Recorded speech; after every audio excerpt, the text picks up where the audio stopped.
नमस्कार, स्वागत है आपका संसद टीवी पर। मैं हूं मनोज वर्मा और आप देख रहे हैं हमारा खास कार्यक्रम मुद्दा आपका। आज हम जिस मुद्दे की बात करेंगे वो मुद्दा देश की खेती और किसानों से जुड़ा है। कारण इस समय देश में किसानों को सिर्फ फसल आधारित व्यवस्था से बाहर निकलकर उन्हें वैल्यू एडिशन और खेती के अन्य विकल्पों के लिए प्रेरित किया जा रहा है।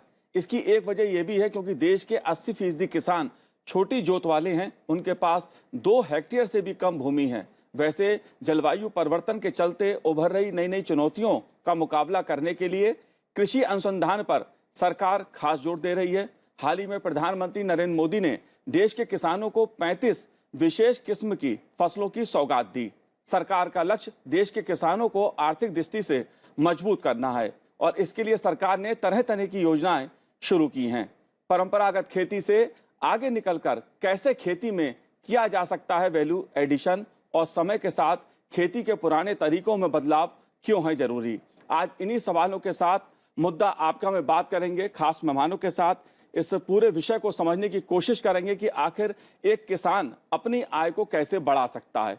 परंपरागत खेती की जो शैली है उसके साथ साथ वो वैल्यू एडिशन करके कैसे अपनी आय को अच्छा कर सकता है। इन्हीं विषयों को समझने की कोशिश करेंगे। 2 खास मेहमान मेरे साथ इस समय स्टूडियो में मौजूद हैं। मेरे साथ इस समय मौजूद हैं कृषि लागत और मूल्य आयोग के पूर्व अध्यक्ष professor Ashok vision Das ji. Vision Das ji, आपका बहुत बहुत स्वागत है संसद टीवी पर।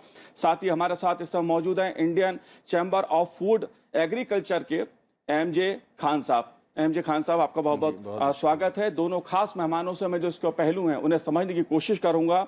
प्रोफेसर अशोक विशन दास जी, सबसे पहला सवाल मेरा आपसे है कि वैल्यू एडिशन की बात जब हम खेती में करते हैं तो इसका क्या तात्पर्य है। साधारण भाषा में अगर आप समझाएंगे तो एक जो किसान है, आम किसान जो है, छोटी जोत वाला जो किसान है, उसको बेहतर ढंग से ये बात समझ में आएगी। धन्यवाद मनोज जी, ये आपने बहुत अच्छा सवाल पूछा है। क्योंकि जो हम ट्रेडिशनल क्रॉपिंग पैटर्न है, अगर हम देखा जाए, अगर थोड़ा सा इतिहास देखें तो जो किसान हैं हमारे, उन्होंने जो हमारी जो खेती थी, हमारा जो कृषि क्षेत्र था, वो हमारा इंपोर्ट पे ज़्यादा डिपेंडेंट था मिड 60s में अप टू अर्ली 70 तक। उसके बाद हम आत्मनिर्भर हुए और अब एक्सपोर्ट भी करने लगे। तो ये किसानों को कोटि कोटि प्रणाम, ये उन्हीं के गहन परिश्रम का ये परिणाम है। That is one. लेकिन जितना हमारा प्रोडक्शन उत्पादन और उत्पादकता बढ़ी है, उस प्रोपोर्शन में, उसके हिसाब से किसानों की आय नहीं बढ़ी है। इसका मतलब कुछ न कुछ तो कमी शायद रह गई है और उसके लिए हमें थोड़ा सा अलग से सोचना पड़ेगा, सिर्फ खेती पे नहीं। अगर ये हम देखें, अभी ministry of statistics and programme implementation ने एक सर्वे कराया था, स्थिति आकलन सर्वेक्षण। उसमें ये पाया गया कि जो किसानों की आय है वो जो खेती से है वो कम हो रही है अनुपात के रूप में, एब्सोल्यूट टर्म्स में नहीं, पर अनुपात में कम हुई है। तो इसका क्या कारण है, इसका मतलब है, और इसके विपरीत जो एनिमल हस्बेंड्री है, जो पशुपालन है, डेयरी है, पोल्ट्री है, फिशरीज है, उसमें उनकी आय अधिक हो रही है। वो 3.5% थी, और पहले वाले जो 2002 में यही एक सर्वेक्षण हुआ था, और उसके बाद अब 15.7% हो गया, 15.7% हो गया है और एनिमल, और वो उसमें बहुत जबरदस्त उछाल आया है।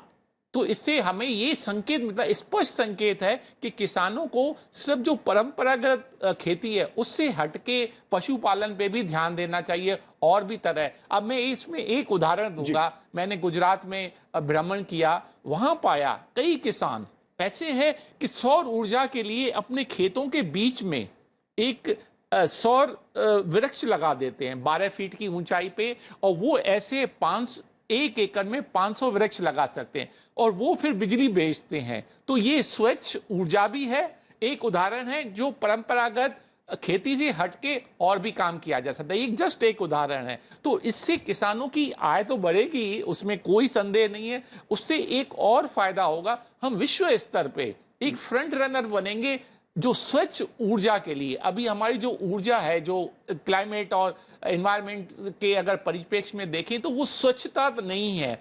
तो ये जो सौर ऊर्जा है, जो सोलर एनर्जी कहते हैं, वो एक किया जा सकता है। तो हमें आउट ऑफ बॉक्स सोचना है किसान, और ये बहुत तरीका आसान है, बहुत डिफिकल्ट नहीं है। तो हम किसानों को ये प्रेरित करें, और जो किसान भाई ये कर चुके हैं किसी तरह, जो अग्रणी किसान है वो दूसरे किसानों को बता भी सकते हैं, और कृषि मंत्रालय भी ये कर सकता है। तो इस तरह की, जैसे, तो संक्षेप में मैं ये बताऊंगा, पशुपालन है, डेयरी है, दूध है, और मछुआरे जो भी ये फिशरीज है, उसमें बहुत मत्स्य स्कोप पालन है।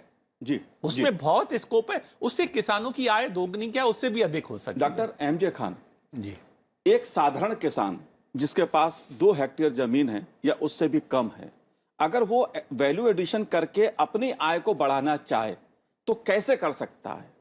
देखिए 2 लेवल पे वैल्यू एडिशन होता है। एक है फार्मिंग का लेवल, जिसको हम प्रोडक्शन में कहते हैं। दूसरा है पोस्ट प्रोडक्शन, जो फूड वैल्यू चेन में है। तो अगर हम प्रोडक्शन की बात करें, चूंकि आपने एक स्मॉल फार्मर्स की बात किया है, तो उसमें तमाम सारे तरीके हैं। नंबर 1 कि हाई वैल्यू क्रॉप प्रोडक्शन करे। अभी जैसे गेहूं, गन्ना, ये धान कर रहा है या मक्का कर रहा है, उससे हायर वैल्यू का, चाहे मेडिसिनल प्लांट्स का करे या हॉर्टिकल्चर का करे। दूसरा है मिक्स फार्मिंग का, कि फार्म का रिसोर्स बेस्ट यूटिलाइज कर सके, क्रॉप के साथ साथ और क्या कर सकता है, जैसे डॉक्टर साहब कह रहे थे, फिशरीज कर सकता है, एनिमल हस्बेंड्री कर सकता है, बी कीपिंग कर सकता है, और सब। तीसरा इंटेंसिव एग्रीकल्चर करना, कि वो 1 एकड़ से अगर 100 किलो ले रहा है, तो क्या उसी 1 एकड़ से प्रिसीजन फार्मिंग के थ्रू, इंटेंसिव एग्रीकल्चर के थ्रू, ज़्यादा मॉडर्न तरीके तैयार करके, बेटर सीड क्वालिटी इस्तेमाल करके, ज़्यादा बेहतर क्वालिटी की इनपुट यूज़ करके, क्या वो 100 से 125 से 150 किलो ले सकता है। तो एक तो ये प्रोडक्शन साइड पे हुआ है। दूसरा है पोस्ट प्रोडक्शन, जिसमें फूड वैल्यू चेन में हमको वैल्यू बढ़ाना है जी। उसमें अगर कुछ नहीं करना, फार्मर सिंपल अगर लूज में कोई चीज़ बेचता है, जिसको हम कमोडिटी कहते हैं, अगर उसको पैकिंग करके ब्रांड लगा के बेचता है, तो वो प्रोडक्ट में कन्वर्ट हो जाता है। तो कमोडिटी और प्रोडक्ट के बीच का जो प्राइसिंग डिफरेंस है, आजकल दुनिया में सबसे ज़्यादा जो है वो ब्रांड का वैल्यू निकल के आता है। कपड़ा अगर वही है लेकिन हायर ब्रांड लगी हुई है, ज़्यादा उसकी डिमांड है, तो ब्रांड का एक प्राइस मिलता है उसको। तो क्या फार्मर दुनिया भर में फार्म लेवल पे ब्रांडिंग होती है, जैसे हरियाणा में भी हर एक डिस्ट्रिक्ट में शुरू किया था प्लान कि एक डिस्ट्रिक्ट लेवल का ब्रांड्स क्रिएट किया जाए, या उत्तर प्रदेश में योगी जी ने बड़ा जोर शोर से किया था। एक्चुअल कितना रिपोर्ट देखना पड़ेगा, कि 1 डिस्ट्रिक्ट 1 प्रोडक्ट का एक उन्होंने लॉन्च किया था। तो क्या फार्म लेवल पे हम लोग फार्म का ब्रांड क्रिएट कर सकते हैं? जैसे आप अगर हॉलैंड में जाएं, नीदरलैंड में जाएं या फ्रांस में जाएं, तो आप देखेंगे डेनमार्क में जाएं तो इंडिविजुअल फार्म जो है वो अपनी डेयरी प्रोडक्ट्स का एक ब्रांड क्रिएट करते हैं, और उसमें वो डालते हैं भाई हमारी डेयरी की ये क्वालिटी है, इसमें ज़्यादा फ्रेग्रेंस है चीज़ में, या ज़्यादा बेटर क्वालिटी टेस्ट, क्यों, उसका वो रीजन बताते हैं। तो क्या हम लोग लूज से पैक्ड और पैक्ड से ब्रांडेड की तरफ जा सकते हैं? This is 1। सेकंड ये है कि आप रॉ फार्म में बेचने के बजाय आप क्या उसको थोड़ा सा प्रोसेस करके बेच सकते हैं। प्रोसेस में बड़ा सिंपल है कि अगर आप ग्रेडिंग करके बेचते हैं तो आपको बेहतर क्वालिटी में, बड़े आलू एक तरफ, मीडियम किस्म के एक तरफ, छोटे एक तरफ। तीसरा है कि उसका एक फर्दर एक छोटी फैक्ट्री यूनिट लगा लिया। साथ ही साथ आप वैल्यू एडिशन अगर इनकम पर्सपेक्टिव से कह रहे हैं, तो सीजनलिटी बहुत मैटर करती है। जिस टाइम पे प्रोडक्शन होता है, अगर उस टाइम पे किसान मार्केट को लेके जाएगा तो उसको एक्स प्राइस मिलेगा। लेकिन अगर वो बेसिक लेवल का स्टोरेज कैपेसिटी क्रिएट कर लेता है, और आज रूरल एंटरप्रेन्योरशिप इतना बड़े पैमाने पे अनलीश हो रही है, एंटरप्रेन्योर्स भी हैं, फार्मर प्रोड्यूसर ऑर्गेनाइजेशंस भी हैं, और agree clinic, agri business centres भी कोई 32,000 देश में आ गए हैं। तो क्या इनको हाई लेवल पे एक लोनिंग का प्रोविजन करके इनको कहीं विलेज लेवल पे स्टोरेज कंडीशंस क्रिएट करें, सो दैट डिस्ट्रेस सेल के बजाय एक अपॉर्चुनिटी सेल में कन्वर्ट कर सकें जब हायर प्राइस जाता हो। जी बिल्कुल, क्योंकि जब वैल्यू एडिशन की बात हम खेती और कृषि क्षेत्र में कर रहे हैं, तो उसका तात्पर्य इस बात से भी है कि आखिर जो छोटे किसान हैं वो अपनी आय को बढ़ाने के लिए और कौन से दूसरे तरीके अपना सकते हैं अपनी खेती को विस्तार देने के लिए, आर्थिक दृष्टि से और उत्पादन की दृष्टि से। आइए देखते हैं ये रिपोर्ट। इसमें कोई दो राय नहीं है कि हमारे मेहनतकश किसानों ने देश को खाद्यान्नों के मामले में आत्मनिर्भर बनाया है। समय के साथ बदलाव हुए, देश ने खेती के विकास के कई पड़ाव देखे। 7 दशक के सफर में खेती के विकास के लिए देश में बड़े बदलाव हुए। उन्नत बीज का इस्तेमाल करके हरित क्रांति का सुनहरा दौर भी देश ने देखा। यह सब पारंपरिक खेती और आधुनिक खेती के एकीकरण के कारण ही हो पाया, लेकिन अब जरूरत इससे आगे जाने की है। किसान को सिर्फ फसल आधारित इनकम सिस्टम से बाहर निकालकर उन्हें वैल्यू एडिशन और खेती के अन्य विकल्पों के लिए भी प्रेरित किया जा रहा है। और छोटे किसानों को इसकी बहुत जरूरत है और इसलिए हमने पूरा ध्यान 100 में से 80 जो छोटे किसान हैं उन पर लगाना ही है।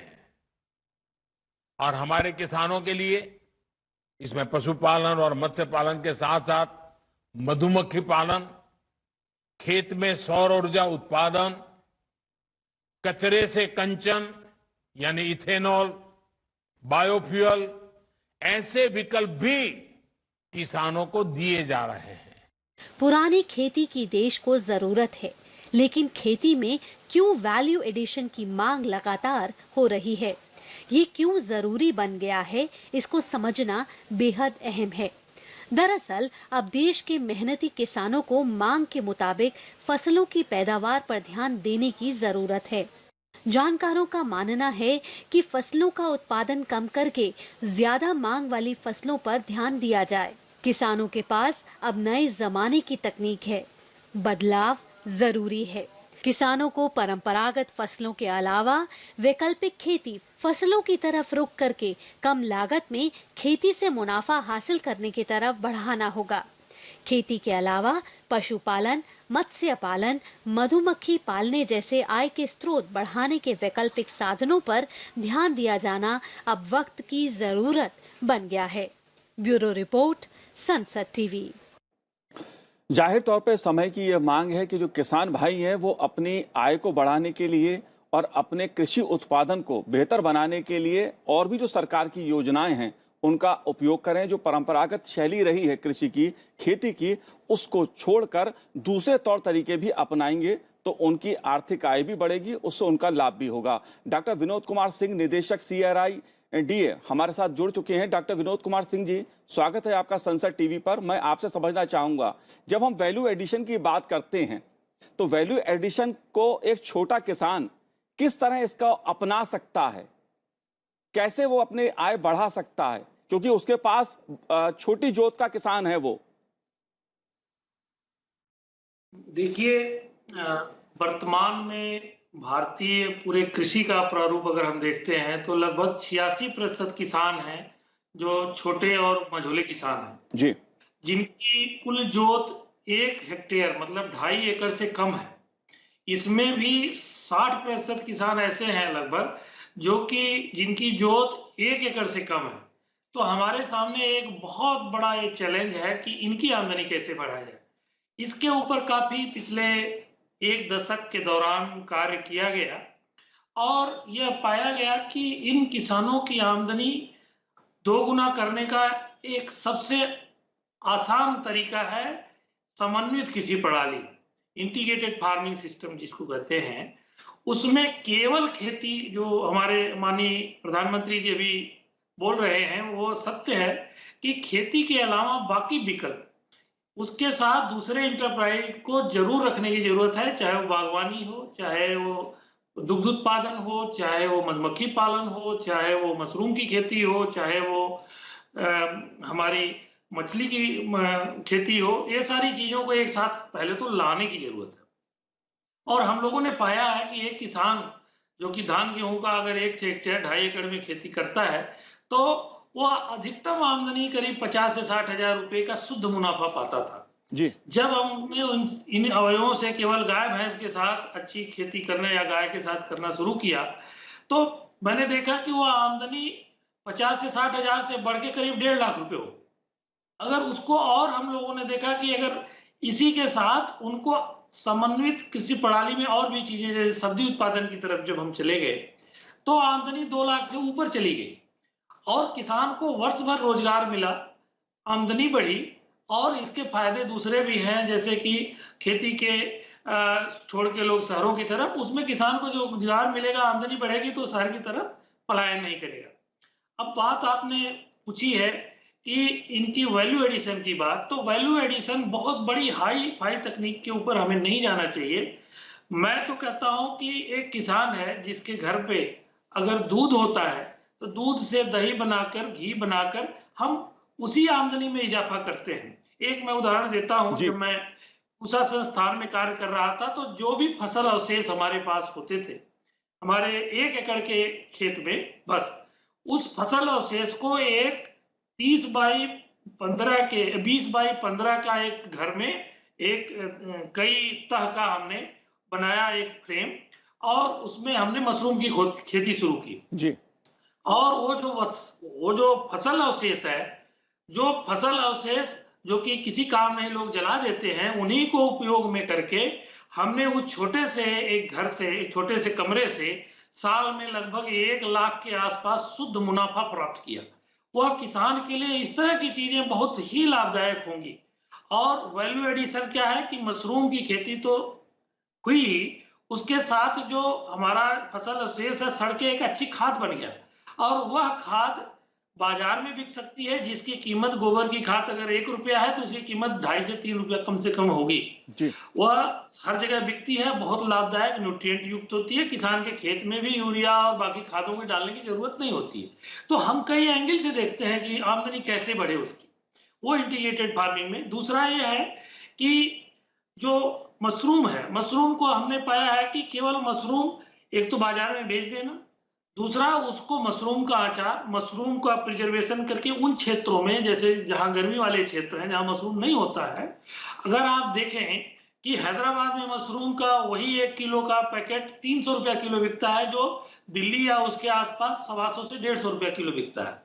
तो आप समझिए कि उन क्षेत्रों में अगर उसको थोड़ा उसकी पैकिंग कर दें, उसकी थोड़ा कैनिंग कर दें, डिब्बाबंदी करें, उसको प्रिजर्वेटिव मिला दें, तो 300 से 400 रुपए तक प्रति किलो बिकता है। तो इस तरह हम जाएंगे तो बहुत सारी आमदनी एक छोटे से किसान की भी बढ़ाई जा सकती है। तो ये कुछ उदाहरण मैंने आपको पेश किया, और हमारी सरकार काफी इस हद तक प्रयास कर रही है कि किसान का उत्पाद उसके खेत से ही इस योग्य हो जाए कि देश या विदेश के किसी भी कोने पे सुरक्षित पहुंचे। जी, मैं आपसे एक बात और पूछना चाहता हूं कि ठीक है किसान वैल्यू एडिशन करे, लेकिन वैल्यू एडिशन के लिए उसके पास पैसा कहां से आएगा? सरकार की ऐसी कौन सी योजना है जिसके तहत सरकार पैसा या आर्थिक दृष्टि से सहायता एक किसान को दे सकती है या देती है? जी, यह प्रश्न बहुत ही महत्वपूर्ण है आपका। ये आर्थिक सहायता के वैसे तो बहुत सारे योजनाएं सरकार चला रही है, एमएसएमई सेक्टर और कई, लेकिन एक सबसे नवीनतम उपाय जो सरकार ने शुरू किया है एफपीओ बनाने का। हम जिन क्षेत्रों में जिस चीज की बहुतायत उत्पादन हो रहा है, जिसमें उसमें आगे हम उसमें गुणवत्ता का और विकास कर सकते हैं। मैंने उदाहरण आपको देना चाहूंगा कि मुजफ्फरनगर में गन्ने की खेती होती है, किसान गन्ना बेचता है बाजार में, और उस फैक्ट्री में उसका पैसा एक मिलता है सरकारी दर से, लेकिन वहां पे बहुत सारे कोल्हू है, गुड़ बनता है, गुड़ का गुणवत्ता गुड़ बनता है, लेकिन उसकी प्रॉपर पैकेजिंग अगर एक किसी एफपीओ और एफपीसी जो फार्मर प्रोड्यूसर कंपनी बना के अगर उसको करें, तो उसकी सहायता के लिए नाबार्ड है और भी बहुत सारी संस्थाएं हैं जो बड़ी भारी धनराशि देने के लिए उसको बनाया, उसकी प्रायोजन किया गया है। उसके माध्यम से वो अपने क्षेत्र विशेष के लिए जो भी उत्पाद हो रहे हैं, उस एफपीओ के माध्यम से आप एक कंपनी बना सकते हैं, उसमें लोग इन्वॉल्व होकर 10 से किसी भी संख्या तक लोग एक साथ आ सकते हैं एक क्लस्टर मोड में, और वह गुणवत्ता को उत्पाद, ब्रांडेड उत्पाद अन्य क्षेत्रों के लिए, किसान के लाभ के लिए बहुत ही उपयोगी हुआ। तो इस माध्यम से अगर हम जाएं तो किसान का भी हित है, प्रोड्यूस भी अच्छा मिलेगा, तो कंज्यूमर के लिए भी अच्छा होगा। जी, सरकार सब्सिडी भी देती है, तमाम तरह की ऐसी जो आर्थिक योजनाएं हैं जो किसानों को मदद पहुंचाती हैं, उस पर सब्सिडी भी मिलती है। आप एक अच्छी योजना बना के किसी भी बैंक से इस तरह का आर्थिक ऋण ले सकते हैं, उस पर सब्सिडी भी मिलती है। प्रोफेसर अशोक जी, अगर मैं आपसे समझना चाहूं, क्योंकि बात किसानों की आर्थिक आय की आती है, एक छोटी जोत वाला किसान या कुछ और किसान मिलके भी क्या उस प्रकार की खेती कर सकते हैं कि जिससे उनकी आय बढ़े? जैसे 1-2 हेक्टेयर का खेत किसान है, क्या आसपास के और किसान मिलके भी इस प्रकार की कोई योजना बना सकते हैं? नहीं, वो बना सकते हैं जरूर, लेकिन मैं इसमें आपका एक बहुत ही महत्वपूर्ण बात की और ध्यान आकर्षित करना चाहूंगा। अगर 2012-13 को जो स्थिति आकलन सर्वेक्षण हुआ था और फिर 2018-19 में हुआ है, इन 2 वर्ष, इन 2 पॉइंट्स ऑफ टाइम में किसानों की आय पहले 6,426 थी 2012-13 में। अभी हाल ही में सरकार ने एक और सर्वेक्षण कराया है 2018-19, उसके आंकड़े अभी आए हैं पिछले महीने। तो उसमें पाया गया है कि किसानों की एक हाउस होल्ड की आय 10,281 रुपये हो गई। और ये जो बदलाव है, ये जो वृद्धि है, वो 59% है, 59% है। अब इससे ये तो संकेत मिल रहा है स्पष्ट कि किसानों की आय बढ़ रही है। हो सकता है उतनी नहीं बढ़ी जितनी अपेक्षा थी, लेकिन बढ़ रही है, उसमें कोई संदेह नहीं है। और ये बिल्कुल ही, और सारे अर्थशास्त्री कह रहे हैं हाँ बढ़ी है। नाउ अब इसमें सवाल ये है कि मैं एक और बड़ा महत्वपूर्ण मुद्दा आपके समक्ष रखना चाहूंगा कि कई लोग ऐसा सोचते हैं कि अगर उत्पादन बढ़ेगा तो किसानों की आय भी बढ़ेगी। ऐसा नहीं होता है, क्योंकि हमने कई बार इसमें जो CACP है उसमें हमने बहुत सारे सर्वे कराए थे जब मैं वहां अध्यक्ष था। तो ये पाया गया कई बार उत्पादन बढ़ने से कीमत कम हो जाती है और किसानों की आय और पहले से भी कम हो जाती है, जब क्योंकि वो ये सारा डिमांड और सप्लाई की बात है, कितनी मांग है और कितनी पूर्ति हो रही है। इसमें अगर गैप ज्यादा होगा तब समस्या का है। तो हमें दो चीजें किसानों को चाहिए, एक तो बाजार दुरुस्त करें और दूसरी कीमत दुरुस्त करें। उत्पादन अपनी जगह पे दुरुस्त है, लेकिन केवल उत्पादन बढ़ाने से बात नहीं बनेगी। जी अशोक जी, मैं आपसे ये बात भी समझना चाहूंगा कि जब हम वैल्यू एडिशन की बात कर रहे हैं, किसानों की बात कर रहे हैं, देश की खेती की बात कर रहे हैं, तो एक सवाल यहाँ पर मेरा ये आपसे बनता है कि जो 3 कृषि कानून संसद से पारित हुए, उसके पीछे भी मकसद यही था सरकार का, बिल्कुल, कि एक किसान को बेहतर बाजार मिले, उसे उसकी उत्पादन का, उसकी उपज का अच्छा मूल्य मिले। सरकार का मकसद यही था। इन कानूनों को आप कैसे देखते हैं? ये कानून जो तीनों थे, तीनों बहुत ही अच्छे हैं, किसानों के फेवर में हैं, किसानों को इनसे अधिक लाभ होता। और कई सालों से कई दल और कई किसान, क्योंकि जब हम भी थे वहां CACP में, तो कई किसानों के ग्रुप आते थे, साहब इस तरह की बातें हमारे साथ होनी चाहिए और हमें बहुत है। और हम लोगों ने ये अपनी रिपोर्टों में भी इनको सिफारिश की थी कि इस तरह की होना चाहिए। और जब आया तो वो जो ये जो आंदोलन हो रहा है वो सच्चे किसान नहीं है। अगर आपको मतलब एक छोटी सी बात, मैं इस पर ज्यादा जाना नहीं चाहता, मैं राजनीति करना नहीं चाहता, क्योंकि खेती किसानी का मुद्दा है। मैं आपसे MJ खान साहब जानना चाहता हूं इस बात को कि मोदी सरकार ने तमाम फ्लैगशिप प्रोग्राम अपने खेती और किसानी को लेकर शुरू किए हैं, जमीन पर इनकी स्थिति कैसी है? क्योंकि अगर हम किसान की आय की बात करते हैं, दुगनी आय करने की बात करते हैं, तो सबसे बड़ा सवाल यह आता है कि जो योजनाएं 7 सालों में मोदी सरकार ने शुरू की, जिसका दावा मोदी सरकार की करती है, जमीन पे उसकी स्थिति क्या है? देखिए, सेंट्रल गवर्नमेंट का जो रोल है वो अच्छे फ्लैगशिप प्रोग्राम बनाने का था। जो इंटरवेंशंस लार्ज स्केल हो सकते थे एग्रीकल्चर में, वो किया। उसमें 3 कानून भी शामिल हैं कि तीनों कानून ये एक इकोसिस्टम बनाते हैं जिसमें ज़्यादा इन्वेस्टमेंट एग्रीकल्चर में होता है, बेहतर पार्टनरशिप्स होती हैं और फार्मर को मार्केट से बेहतर कनेक्ट करने का एक मार्ग प्रशस्त होता। लेकिन इसके अलावा जो स्पेसिफिक नेचर के स्कीम्स लॉन्च किया है, चाहे वो प्रधानमंत्री परंपरागत कृषि विकास योजना हो, या आपका प्रधानमंत्री कृषि सिंचाई योजना हो, या मंडी को इनाम की एक बड़ी स्कीम सरकार लेके आई कि डिजिटली जोड़ना हो, तो करीब 1 दर्जन से ज़्यादा बड़े फ्लैगशिप प्रोग्राम इस गवर्नमेंट ने लॉन्च किया, चाहे सॉइल हेल्थ कार्ड का हो। अब इम्प्लीमेंटेशन जो है वो स्टेट गवर्नमेंट्स का काम है। तो कहीं ना कहीं अगर ग्राउंड पे कम लागू हो पाया है, और ये बात सही है, जो इंटेंशन होता है, जो ऑब्जेक्टिव होता है और जो फाइनल रियलिटी ग्राउंड की होती है, उसमें कहीं ना कहीं गैप्स और डिस्टॉर्शंस होते हैं। तो अभी कोई ऑडिटेड रिजल्ट अगर आए, लेकिन मोटा मोटा ऐसा माना जा रहा है कि इनका ट्रिकल डाउन इफेक्ट कहीं ना कहीं आना शुरू हो गया फार्मर्स की इनकम पे। जो लेटेस्ट आंकड़ा रक्षा साहब ने भी मेंशन किया, तो कहीं ना कहीं अभी पॉजिटिविटी एक तरीके से रिजल्ट दिखना शुरू हो गया। और उसका एक नतीजा ये भी देख सकते हैं कि कोरोना पीरियड में अनप्रेसिडेंटेड ग्रोथ हुई एग्रीकल्चर में, ऐसा पहले कभी नहीं हुआ था। 3.5% के आसपास हुई। इनफैक्ट सारे दोनों सेक्टर्स जब इकोनॉमी के डाउन जा रहे थे, -24%, -30%, तो agriculture was growing at faster rate. दूसरा, एक्सपोर्ट्स अनप्रेसिडेंटेड 24% ग्रो कर गए कोरोना पीरियड के पीक में। जब अप्रैल से जून का जो क्वार्टर था, उसमें एग्रीकल्चर एक्सपोर्ट 24% ग्रो कर गए। फाइनली शायद एनुअल ग्रोथ जो है वो 18% के ऊपर चली गई, जो अनप्रेसिडेंटेड पहले कभी नहीं हुई। तो कहीं ना कहीं ये देखने को मिल रहा है कि उसके एक पॉजिटिव रिजल्ट अब दिखना शुरू हो गए हैं। लेकिन अगर कहीं इंटेंडेड ऑब्जेक्टिव्स में और एक्चुअल ग्राउंड रियलिटी में डिफरेंस है, तो स्टेट गवर्नमेंट्स इसके लिए ज़्यादा जिम्मेदार है, क्योंकि सेंट्रल गवर्नमेंट के पास इम्प्लीमेंटेशन उसका नहीं है। जी जाहिर तौर पर केंद्र सरकार योजनाएं बनाती है, उसका क्रियान्वयन राज्य सरकार को करना होता है। विनोद जी, जलवायु परिवर्तन एक बहुत बड़ी चुनौती बना है खेती किसानी के लिए, और अभी हाल ही में प्रधानमंत्री नरेंद्र मोदी जी ने किसानों को 35 विशेष किस्म की फसलों की सौगात दी है। क्या कहना है आपको, ये जो विशेष किस्म की फसलों की सौगात है, जलवायु परिवर्तन के लिहाज से, टेक्नोलॉजी के लिहाज से, उत्पादन की दृष्टि से कितनी महत्वपूर्ण है?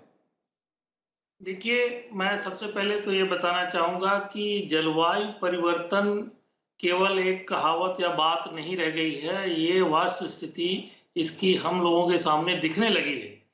अब आप देखिए, इस साल ही जुलाई के महीने में पूरे उत्तरी भारत में बरसात बहुत कम हुई, लेकिन सितंबर के महीने में बरसात काफ़ी हुई।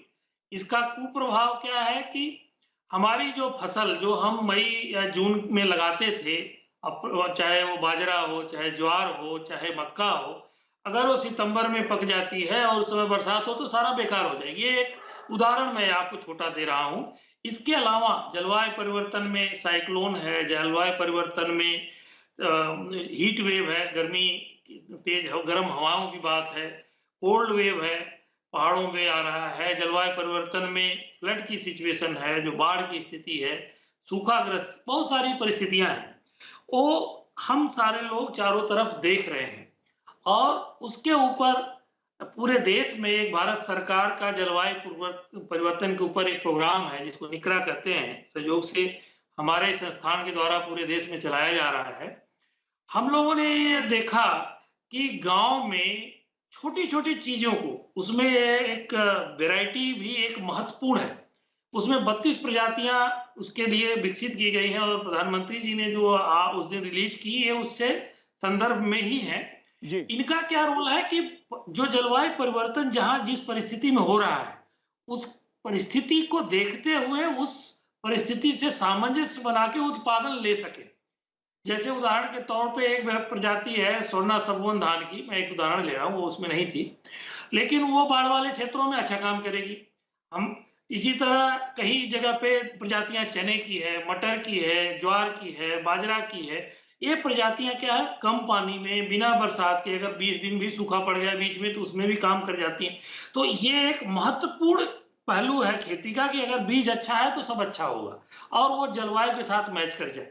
और इसके अलावा भी बहुत सारी तकनीकियां हम उतना विस्तार में नहीं करेंगे जो विकसित की गई हैं, और जो जिले में, हर जिले में 151 जिले में तो हम ही लोग कर रहे हैं और पूरे देश में फैलाई जा रही हैं। इनको लेकर हम उत्पादन ही नहीं बढ़ाएंगे, हम उत्पाद की गुणवत्ता भी बढ़ा रहे हैं। जी बिल्कुल, बिल्कुल जी बिल्कुल, तो हमारे हेल्थ के लिए अच्छा होगा, हमारे वातावरण के लिए अच्छा होगा और हमारी मिट्टी के लिए भी अच्छा होगा। जी, जाहिर तौर पे अनुसंधान के जरिए जिस तरह से जलवायु परिवर्तन की चुनौतियां खड़ी हो रही हैं, कहीं ना कहीं खेती किसानी भी उससे प्रभावित हो रही है, लेकिन नए जिस तरह से अनुसंधान रिसर्च कार्यक्रम चल रहे हैं खेती को लेकर, उसके कारण बेहतर परिणाम भी सामने आ रहे हैं। और जो 35 किस्म की फसलें भेंट की हैं प्रधानमंत्री जी ने देश के किसानों को, उनको सौगात दी है, वो अपने में एक इसका उदाहरण है। विनोद जी, आपने हमसे बात की, आपका बहुत बहुत शुक्रिया, बहुत बहुत धन्यवाद। एमजे खान साहब, आपका भी बहुत बहुत शुक्रिया, बहुत बहुत धन्यवाद। और प्रोफेसर अशोक विष्णु दास जी, आपका भी बहुत बहुत शुक्रिया, बहुत बहुत धन्यवाद। तो आज हमारे इस कार्यक्रम में इतना ही, मुझे दीजिए आज्ञा, नमस्कार।